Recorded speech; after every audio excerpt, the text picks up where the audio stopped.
Hi everyone, it's me, Grandma. I don't usually talk about the past much, but tonight, I can't sleep. Sometimes, memories have a way of keeping you awake, especially the ones that hurt the most. So, if you're listening, I just want you to hear my story. Maybe it'll remind you of someone you love. Or maybe it'll help you see something before it's too late. I still remember the day my daughter told me she wanted to marry him. His name was Ryan. Polite, charming, the kind of man who could melt anyone's heart with his smile. But behind that smile, I saw something that no one else did. A flicker in his eyes, like he was hiding something. A shadow, maybe. A darkness. But you see, when you're a mother, your child's happiness becomes your world. So even though something inside me whispered no, I stayed silent. I didn't want to be the reason she lost the man she loved. My daughter Alisa was always a gentle soul, soft-spoken, trusting, and full of dreams. She believed love could fix everything. She believed people change for the better. And Ryan? Well, he made her believe he was her fairy tale. I watched her glow during those months before their wedding. The way she'd talk about him. How her eyes sparkled when he texted her. I didn't have the heart to take that away from her.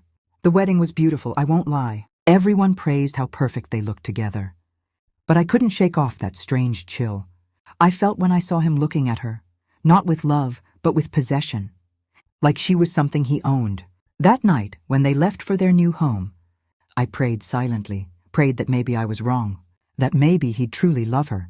For a while, things seemed fine. Alisa would visit every weekend, wearing new clothes, smiling, talking about how caring Ryan was. But a mother knows when her child's smile isn't real. Hers was fading little by little.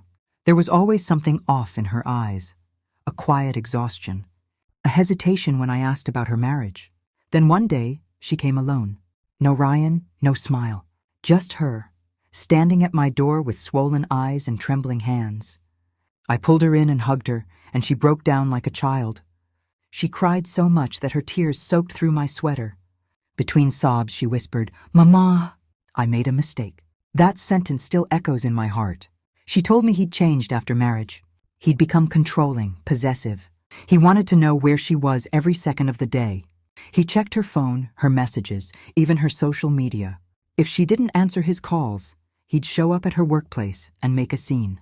He said he loved her, but his love came with fear. I wanted to go confront him right there, but Alisa stopped me.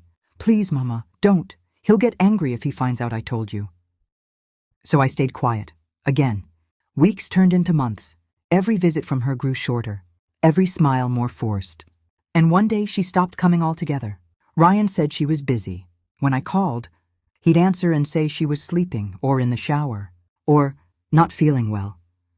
My heart told me something was wrong. So one morning, without telling anyone, I drove to their house. When I knocked on the door, there was silence. Then after a few moments, Ryan opened it, surprised, almost irritated. I asked for Alisa. He said she was resting, but I pushed past him. I went straight to the bedroom, and there she was, sitting by the window, staring out blankly, her eyes hollow. She didn't even react when she saw me. I sat beside her and held her hand, cold and thin. She didn't speak, but her body trembled. And that's when I noticed the bruise on her arm, purple, fresh. My heart dropped. I turned to Ryan and I saw it, that smirk, that ugly smirk that told me everything. I stood up and told him, "If you ever hurt her again, I'll destroy you." He just laughed. "She's my wife. What happens between us is none of your business." That night, I begged Alisa to come home with me, but she said she couldn't. She was scared of what people would say. She didn't want to break her marriage.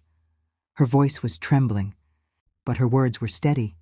"Mama, everyone says a good wife adjusts. Maybe I need to try harder." Those words broke me. For months after that, I'd wake up at night thinking about her, wondering if she was safe. I'd call, but she rarely answered. Sometimes I'd hear her whisper, "I'm okay, Mama," before hanging up quickly, as if someone was watching her. Then one evening, around 2 a.m., my phone rang. It was her number, but when I picked up, it wasn't her voice. It was a nurse. Alisa had been admitted to the hospital. They said she fell down the stairs. My hands went numb. I rushed there as fast as I could. When I saw her lying on that hospital bed, covered in bruises, unconscious, hooked to wires, I felt my soul leave my body. I looked at the doctor, desperate for answers, but all he said was, "She's stable for now." I wanted to scream. I wanted to tear Ryan apart. When he finally walked into the room, pretending to be worried, I lost control. I shouted at him, called him a monster. He kept repeating, "It was an accident." But deep down, I knew it wasn't. The nurse told me quietly that her injuries didn't look accidental. For the first time in my life, I cursed myself for staying silent. When Alisa regained consciousness, she didn't cry. She didn't even look at me. She just stared at the ceiling and whispered, "Mama, I can't live like this anymore." Her voice was weak, but her words were strong. I held her hand and said, "Then don't. Come home. We'll face it together." But Ryan had already filled her mind with fear. He had threatened her, said he'd ruin her, take away everything, tell the world she was crazy. That's how abusers work. They break you until you believe you're nothing without them. I wanted to go to the police, but she begged me not to. She said she didn't want the world to know her pain. So again, I stayed silent, but this time it was killing me. A few weeks later, she came to my house unannounced. She looked different, pale, lost, but there was something else in her eyes. Determination. She sat beside me and said, "Mama, I can't do this anymore. I'm leaving him." I hugged her so tight I could barely breathe. For the first time in months, I felt hope. We made plans that night. She'd move in with me, start a new job, rebuild her life. But happiness doesn't last long when you've invited the devil into your life. The next morning, as she went back to get her things, Ryan followed her. Neighbors later told me they heard shouting, then silence. By the time the police called me, it was too late. My daughter was gone. They said it was suicide. But a mother knows. She would never leave me like that. Not after everything we planned. Not when she finally decided to live.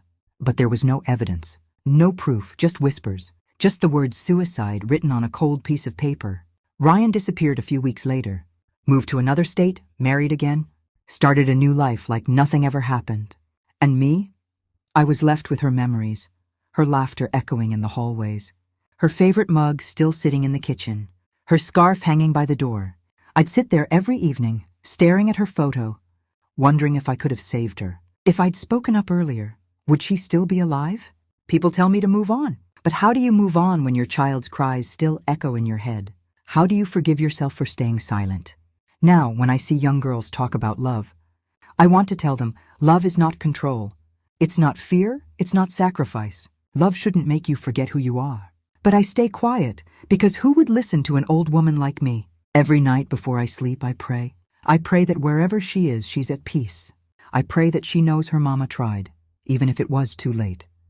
Sometimes when the house is quiet, I hear her voice, soft, gentle, calling me mama, and I answer back, tears in my eyes, "I'm here, my child. I'm still here." Because even though she's gone, I can never let her go. If this story touched your heart, please like, share, and subscribe for more inspiring stories. And let me know in the comments where you're listening from.